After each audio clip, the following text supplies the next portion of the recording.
ক্যাফেতে বসে আছেন বান্ধবীর অপেক্ষায়, হঠাৎ সামনে দেখলেন এক কাপ কফি নিয়ে আপনার সামনে দাঁড়িয়ে আছে এক বানর। মানে ওয়েটারের কাজ কোনো মানুষ নয়, করছে বানরের দল। আপনার বিশ্বাস না হওয়ারই কথা, এটিই বাস্তব।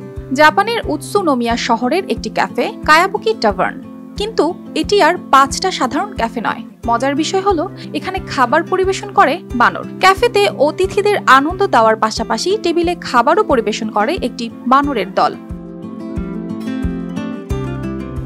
জাপানের বিভিন্ন নতুনত্বের কথা শুনে অনেক সময় অবাক হতে আপনি বাধ্য, কিন্তু এই ক্যাফে যেন সেই সব চমকের শীর্ষে রয়েছে।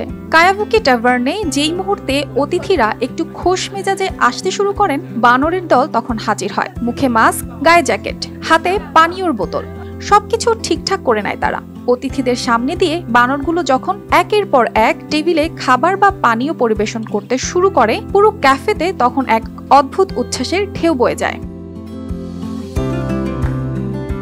এই বানরেরা কেবল খাবার পরিবেশনের কাজ করে না, তারা অতিথিদের বিনোদনও দেয়। কোনো অতিথি ক্লান্ত বা একটু অন্যমনস্ক হয়ে পড়লে বানররা যেন সেই সময় মজা করে তাদের আবার হাসির জগতে ফিরিয়ে আনে। তাদেরকে দেখলে মনে হয় ঠিক যেন কোনো প্রশিক্ষিত পরিবেশনকারী। এবং সবচেয়ে মজার বিষয়, এই কাজের জন্য তাদের কোনো টিপসও লাগে না, বরং তাদের মজুরি হিসেবে তারা চায় মাত্র কয়েকটা আচার।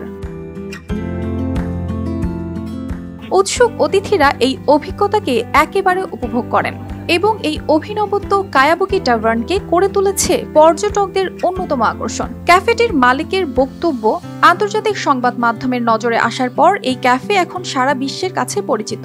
বহু মানুষ এখন এই অভিজ্ঞতা নিতে আসেন এবং কেবল জাপান নয়, পৃথিবীর অন্যান্য দেশেও এই ধরনের পরিবেশনা নিয়ে ভাবনা চিন্তা শুরু হয়েছে। অর্পিতা জাহান, RTV।